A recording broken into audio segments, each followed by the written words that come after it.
कथा का पाठ करने से व्यक्ति को 1000 यज्ञ करने के बराबर पुण्य फल की प्राप्ति होती है। सत्यनारायण भगवान व्रत कथा में भगवान विष्णु के सत्य स्वरूप के बारे में बताया गया है। इस व्रत का पाठ करने से घर में सुख समृद्धि का वास होता है और भगवान विष्णु की कृपा बना रहती है।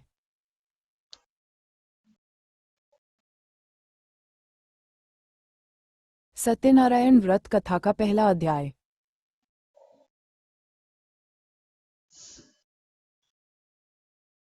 एक समय की बात है, नैशिरण्य तीर्थ में शौनकादि 88,000 ऋषियों ने श्री सूत जी से पूछा, हे प्रभु, इस कलियुग में वेद विद्या रहित मनुष्यों को प्रभु भक्ति किस प्रकार मिल सकती है तथा उनका उद्धार कैसे होगा? हे मुनि श्रेष्ठ, कोई ऐसा तप बताइए जिससे थोड़े समय में ही पुण्य मिले और मनवांछित फल भी मिल जाए। इस प्रकार की कथा सुनने की हम इच्छा रखते हैं। सर्वशास्त्रों के ज्ञाता सूत जी बोले, हे वैष्णवों में पूज्य, आप सभी ने प्राणियों के हित की बात पूछी है, इसलिए मैं एक ऐसे श्रेष्ठ व्रत को आप लोगों को बताऊंगा जिसे नारद जी ने लक्ष्मीनारायण जी से पूछा था और लक्ष्मीपति ने मुनिश्रेष्ठ नारद जी से कहा था। आप सब इसे ध्यान से सुनिए। एक समय की बात है, योगीराज नारद जी दूसरों के हित की इच्छा लिए अनेकों लोकों में घूमते हुए मृत्युलोक में आ पहुंचे। यहाँ उन्होंने अनेक योनियों में जन्मे प्रायः सभी मनुष्यों को अपने कर्मों द्वारा अनेकों दुखों से पीड़ित देखा। उनका दुख देख नारद जी सोचने लगे कि कैसा यत्न किया जाए जिसके करने से निश्चित रूप से मानव के दुखों का अंत हो जाए। इसी विचार पर मनन करते हुए वह विष्णुलोक में गए। वहां वह देवों के ईश नारायण की स्तुति करने लगे, जिनके हाथों में शंख, चक्र, गदा और पद्म थे, गले में वरमाला पहने हुए थे। स्तुति करते हुए नारद जी बोले, हे भगवान, आप अत्यंत शक्ति से संपन्न हैं, मन तथा वाणी भी आपको नहीं पा सकती हैं। आपका आदि, मध्य तथा अंत नहीं है। निर्गुण स्वरूप सृष्टि के कारण भक्तों के दुख को दूर करने वाले हैं, आपको मेरा नमस्कार है। नारद जी की स्तुति सुन विष्णु भगवान बोले, हे मुनिश्रेष्ठ, आपके मन में क्या बात है? आप किस काम के लिए पधारे हैं? उसे संकोच कहो। इस पर नारद मुनि बोले कि मृत्युलोक में अनेक योनियों में जन्मे मनुष्य अपने कर्मों के द्वारा अनेकों दुख से दुखी हो रहे हैं। हे नाथ, आप मुझ पर दया रखते हैं तो बताइए कि वो मनुष्य थोड़े प्रयास से ही अपने दुखों से कैसे छुटकारा पा सकते हैं। श्रीहरि बोले, हे नारद, मनुष्यों की भलाई के लिए तुमने बहुत अच्छी बात पूछी है। जिसके करने से मनुष्य मोह से छूट जाता है, वह बात मैं कहता हूँ, उसे सुनो। स्वर्गलोक व मृत्युलोक दोनों में एक दुर्लभ उत्तम व्रत है जो पुण्य देने वाला है। आज प्रेमवश होकर मैं उसे तुमसे कहता हूँ। श्री सत्यनारायण भगवान का यह व्रत अच्छी तरह विधानपूर्वक करके मनुष्य तुरंत ही यहाँ सुख भोग कर मरने पर मोक्ष पाता है। श्रीहरि के वचन सुन नारद जी बोले कि उस व्रत का फल क्या है और उसका विधान क्या है? यह व्रत किसने किया था? इस व्रत को किस दिन करना चाहिए? सभी कुछ विस्तार से बताएं। नारद की बात सुनकर श्रीहरि बोले, दुख व शोक को दूर करने वाला ये सभी स्थानों पर विजय दिलाने वाला है। मानव को भक्ति व श्रद्धा के साथ शाम को श्री सत्यनारायण की पूजा धर्मपरायण होकर ब्राह्मणों व बंधुओं के साथ करनी चाहिए। भक्ति भाव से ही नैवेद्य, केले का फल, घी, दूध और गेहूं का आटा सवाया लें।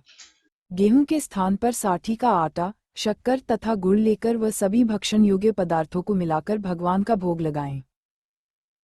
ब्राह्मणों सहित बंधु बांधवों को भी भोजन कराएं, उसके बाद स्वयं भोजन करें। भजन कीर्तन के साथ भगवान की भक्ति में लीन हो जाएं। इस तरह से सत्यनारायण भगवान का यह व्रत करने पर मनुष्य की सारी इच्छाएं निश्चित रूप से पूरी होती हैं। इस कले काल अर्थात कलियुग में मृत्युलोक में मोक्ष का यही एक सरल उपाय बताया गया है। श्री सत्यनारायण व्रत कथा का पहला अध्याय संपूर्ण। बोलिए श्री सत्यनारायण भगवान की जय। सत्यनारायण भगवान की व्रत कथा का दूसरा अध्याय। सूत जी बोले, हे ऋषियों, जिसने पहले समय में इस व्रत को किया था उसका इतिहास कहता हूँ, ध्यान से सुनो। सुंदर काशीपुरी नगरी में एक अत्यंत निर्धन ब्राह्मण रहता था। भूख प्यास से परेशान वह धरती पर घूमता रहता था।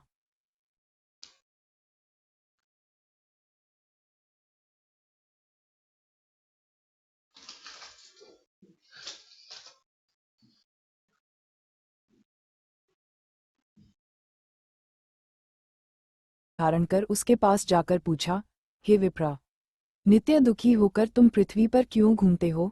दीन ब्राह्मण बोला, मैं निर्धन ब्राह्मण हूँ। भिक्षा के लिए धरती पर घूमता हूँ। हे भगवान, यदि आप इसका कोई उपाय जानते हो तो बताइए। वृद्ध ब्राह्मण कहता है कि सत्यनारायण भगवान मनोवांछित फल देने वाले हैं, इसलिए तुम उनका पूजन करो। इसे करने से मनुष्य सभी दुखों से मुक्त हो जाता है। वृद्ध ब्राह्मण बनकर आए सत्यनारायण भगवान उस निर्धन ब्राह्मण को व्रत का सारा विधान बताकर अंतर्धान हो गए। ब्राह्मण मन ही मन सोचने लगा कि जिस व्रत को वृद्ध ब्राह्मण करने को कह गया है मैं उसे जरूर करूंगा। यह निश्चय करने के बाद उसे रात में नींद नहीं आई। वह सवेरे उठकर सत्यनारायण भगवान के व्रत का निश्चय कर भिक्षा के लिए चला गया। उस दिन निर्धन ब्राह्मण को भिक्षा में बहुत धन मिला, जिससे उसने बंधु बांधवों के साथ मिलकर श्री सत्यनारायण भगवान का व्रत संपन्न किया। भगवान सत्यनारायण का व्रत संपन्न करने के बाद वह निर्धन ब्राह्मण सभी दुखों से छूट गया और अनेक प्रकार की संपत्तियों से युक्त हो गया। उसी समय से यह ब्राह्मण हर माह इस व्रत को करने लगा। इस तरह से सत्यनारायण भगवान के व्रत को जो मनुष्य करेगा वह सभी प्रकार के पापों से छूटकर मोक्ष को प्राप्त होगा। जो मनुष्य इस व्रत को करेगा वह भी सभी दुखों से मुक्त हो जाएगा। सूत जी बोले कि इस तरह से नारद जी से नारायण जी का कहा हुआ श्री सत्यनारायण व्रत को मैंने तुमसे कहा। हे विप्रो, मैं अब और क्या कहूँ। ऋषि बोले, हे मुनिवर, संसार में उस विप्र से सुनकर और किस किस ने इस व्रत को किया, हम सब इस बात को सुनना चाहते हैं। इसके लिए हमारे मन में श्रद्धा का भाव है। सूत जी बोले, हे मुनियों, जिसने इस व्रत को किया है वे सब सुनो। एक समय वही विप्र धन व ऐश्वर्य के अनुसार अपने बंधु बांधवों के साथ इस व्रत को करने को तैयार हुआ। उसी समय एक लकड़ी बेचने वाला बूढ़ा आदमी आया और लकड़ियां बाहर रखकर अंदर ब्राह्मण के घर में गया। प्यास से दुखी वह लकड़हारा उनको व्रत करते देख विप्र को नमस्कार कर पूछने लगा कि आप ये क्या कर रहे हैं। तो उन्होंने बताया कि व्रत कर रहा हूँ तथा इसे करने से क्या फल मिलेगा, कृपया मुझे भी बताएं। ब्राह्मण ने कहा कि सब मनोकामनाओं को पूरा करने वाला ये सत्यनारायण भगवान का व्रत है। इनकी कृपा से ही मेरे घर में धन धान्य आदि की वृद्धि हुई है। विप्र से सत्यनारायण व्रतिया के बारे में जानकर लकड़हारा बहुत प्रसन्न हुआ। चरणामृत लेकर वह प्रसाद खाने के बाद वह अपने घर गया। लकड़हारे ने अपने मन में संकल्प किया कि आज लकड़ी बेचने से जो धन मिलेगा उसी से श्री सत्यनारायण भगवान का उत्तम व्रत करूंगा। मन में इस विचार को ले बूढ़ा आदमी सिर पर लकड़ियां रख उस नगर में बेचने गया जहां धनी लोग ज्यादा रहते थे। उस नगर में उसे अपनी लकड़ियों का दाम पहले से 4 गुना अधिक मिलता है। बूढ़ा प्रसन्नता के साथ दाम लेकर केले, शक्कर, घी, दूध, दही और गेहूं का आटा ले और सत्यनारायण भगवान के व्रत की अन्य सामग्रियां लेकर अपने घर गया। वहां उसने अपने बंधु बांधवों को बुलाकर विधि विधान से सत्यनारायण भगवान का पूजन और व्रत किया। इस व्रत के प्रभाव से वह बूढ़ा लकड़हारा धन पुत्र आदि से युक्त होकर संसार के समस्त सुख भोग अंतकाल में बैकुंठ धाम चला गया। श्री सत्यनारायण व्रत कथा का दूसरा अध्याय संपूर्ण। बोलिए श्री सत्यनारायण भगवान की जय। सत्यनारायण भगवान की व्रत कथा का तीसरा अध्याय। सूत जी बोले, हे श्रेष्ठ मुनियों, अब आगे की कथा कहता हूँ। पहले समय में उल्कामुख नाम का एक बुद्धिमान राजा था। वह सत्यवक्ता और जितेंद्रिय था। प्रतिदिन देव स्थानों पर जाता और निर्धनों को धन देकर उनके कष्ट दूर करता था। उसकी पत्नी कमल के समान मुख वाली तथा सती साध्वी थी। भद्रशिला नदी के तट पर उन दोनों ने श्री सत्यनारायण भगवान का व्रत किया। उसी समय साधु नाम का एक वैश्य आया। उसके पास व्यापार करने के लिए बहुत सा धन भी था। राजा को व्रत करते देखकर वह विनय के साथ पूछने लगा, हे राजन, भक्तिभाव से पूर्ण होकर आप ये क्या कर रहे हैं? मैं सुनने की इच्छा रखता हूँ तो आप मुझे बताएं। राजा बोला, हे साधु, अपने बंधु बांधवों के साथ पुत्रादि की प्राप्ति के लिए एक महाशक्तिमान श्री सत्यनारायण भगवान का व्रत व पूजन कर रहा हूँ। राजा के वचन सुन साधु आदर से बोला, हे राजन, मुझे इस व्रत का सारा विधान कहिए। आपके कथनानुसार मैं भी इस व्रत को करूँगा। मेरी भी संतान नहीं है और इस व्रत को करने से निश्चित रूप से मुझे संतान की प्राप्ति होगी। राजा से व्रत का सारा विधान सुन व्यापार से निवृत्त हो वह अपने घर गया। साधु वैश्य ने अपनी पत्नी को संतान देने वाले इस व्रत का वर्णन कह सुनाया और कहा कि जब मेरी संतान होगी तब मैं इस व्रत को करूँगा। साधु ने इस तरह के वचन अपनी पत्नी लीलावती से कहे। एक दिन लीलावती पति के साथ आनंदित हो सांसारिक धर्म में प्रवृत्त होकर सत्यनारायण भगवान की कृपा से गर्भवती हो गई। 10वें महीने में उसके गर्भ से एक सुंदर कन्या ने जन्म लिया। दिनों दिन वह ऐसे बढ़ने लगी जैसे कि शुक्ल पक्ष का चंद्रमा बढ़ता है। माता पिता ने अपनी कन्या का नाम कलावती रखा। एक दिन लीलावती ने मीठे शब्दों में अपने पति को याद दिलाया कि आपने सत्यनारायण भगवान के जिस व्रत को करने का संकल्प किया था उसे करने का समय आ गया है, आप इस व्रत को करिए। साधु बोला कि हे प्रिय, इस व्रत को मैं उसके विवाह पर करूंगा। इस प्रकार अपनी पत्नी को आश्वासन देकर वह नगर को चला गया। कलावती पिता के घर में रह वृद्धि को प्राप्त हो गई। साधु ने एक बार नगर में अपनी कन्या को सखियों के साथ देखा तो तुरंत ही दूत को बुलाया और कहा कि मेरी कन्या के योग्य वर देख कर आओ। साधु की बात सुनकर दूत कंचन नगर में पहुंचा और वहां देखभाल कर लड़की के सुयोग्य वानिक पुत्र को ले आया। सुयोग्य लड़के को देख साधु ने बंधु बांधवों को बुलाकर अपनी पुत्री का विवाह कर दिया, लेकिन दुर्भाग्य की बात ये कि साधु ने अभी भी श्री सत्यनारायण भगवान का व्रत नहीं किया। इस पर श्री भगवान क्रोधित हो गए और श्राप दिया कि साधु को अत्यधिक दुख मिले। अपने कार्य में कुशल साधु बनिया जमाई को लेकर समुद्र के पास स्थित होकर रत्नासारपुर नगर में गया। वहां जाकर दामाद ससुर दोनों मिलकर चंद्रकेतु राजा के नगर में व्यापार करने लगे। एक दिन भगवान सत्यनारायण की माया से एक चोर राजा का धन चुराकर भाग रहा था। उसने राजा के सिपाहियों को अपना पीछा करते देख चुराया हुआ धन वहां रख दिया जहां साधु अपने जमाई के साथ ठहरा हुआ था। राजा के सिपाहियों ने साधु वैश्य के पास राजा का धन पड़ा देखा तो वह ससुर जमाई दोनों को बांधकर प्रसन्नता से राजा के पास ले गए और कहा कि उन दोनों चोरों हम पकड़ लाए हैं, आप आगे की कार्यवाही की आज्ञा दें। राजा की आज्ञा से उन दोनों को कठिन कारावास में डाल दिया गया और उनका सारा धन भी उनसे छीन लिया गया। श्री सत्यनारायण भगवान से श्राप से साधु की पत्नी भी बहुत दुखी हुई। घर में जो धन रखा था उसे चोर चुरा ले गए। शारीरिक तथा मानसिक पीड़ा व भूख प्यास से अति दुखी हो अन्न की चिंता में कलावती के ब्राह्मण के घर गई। वहां उसने श्री सत्यनारायण भगवान का व्रत होते देखा, फिर कथा भी सुनी। वह प्रसाद ग्रहण कर वह रात को घर वापस आई। माता के कलावती से पूछा कि हे पुत्री, अब तक तुम कहाँ थी? तेरे मन में क्या है? कलावती ने अपनी माता से कहा, हे माता, मैंने एक ब्राह्मण के घर में श्री सत्यनारायण भगवान का व्रत देखा है। कन्या के वचन सुन लीलावती भगवान के पूजन की तैयारी करने लगी। लीलावती ने परिवार व बंधुओं सहित सत्यनारायण भगवान का पूजन किया और उनसे वर मांगा कि मेरे पति तथा जमाई शीघ्र घर आ जाएं। साथ ही यह भी प्रार्थना की कि हम सबका अपराध क्षमा करें। श्री सत्यनारायण भगवान इस व्रत से संतुष्ट हो गए और राजा चंद्रकेतु को सपने में दर्शन दे कहा कि हे राजन, तुम उन दोनों वैश्यों को छोड़ दो और तुमने उनका जो धन लिया है उसे वापस कर दो। अगर ऐसा नहीं किया तो मैं तुम्हारा धन, राज्य व संतान सभी को नष्ट कर दूंगा। राजा को ये सब कहकर वह अंतर्धान हो गए। प्रातः काल सभा में राजा ने अपना सपना सुनाया, फिर बोले कि बनिक पुत्रों को कैद से मुक्त कर सभा में लाओ। दोनों ने आते ही राजा को प्रणाम किया। राजा मीठी वाणी में बोला, हे महानुभावों, भाग्यवश कठिन दुख तुम्हें प्राप्त हुआ है, लेकिन अब तुम्हें कोई भय नहीं है। कह राजा ने उन दोनों को नए वस्त्राभूषण भी पहनाए और जितना धन उनका लिया था उससे दुगुना धन वापस कर दिया। दोनों वैश्य अपने घर को चल दिए। श्री सत्यनारायण व्रत कथा का 3रा अध्याय संपूर्ण। बोलिए श्री सत्यनारायण भगवान की जय। सत्यनारायण भगवान की व्रत कथा का 4था अध्याय। सूत जी बोले, वैश्य ने मंगलाचार कर अपनी यात्रा आरंभ की और अपने नगर की ओर चल दिए। उनके थोड़ी दूर जाने पर एक दंडी वेशधारी श्री सत्यनारायण ने उनसे पूछा, हे साधु, तेरी नाव में क्या है? अभिमानी वणिक हंसता हुआ बोला, हे दंडी, आप क्यों पूछते हो? क्या धन लेने की इच्छा है? मेरी नाव में तो बेल व पत्ते भरे हुए हैं। वैश्य के कठोर वचन सुन भगवान बोले, तुम्हारा वचन सत्य हो। दंडी ऐसे वचन कह वहां से दूर चले गए। कुछ दूर जाकर समुद्र के किनारे बैठ गए।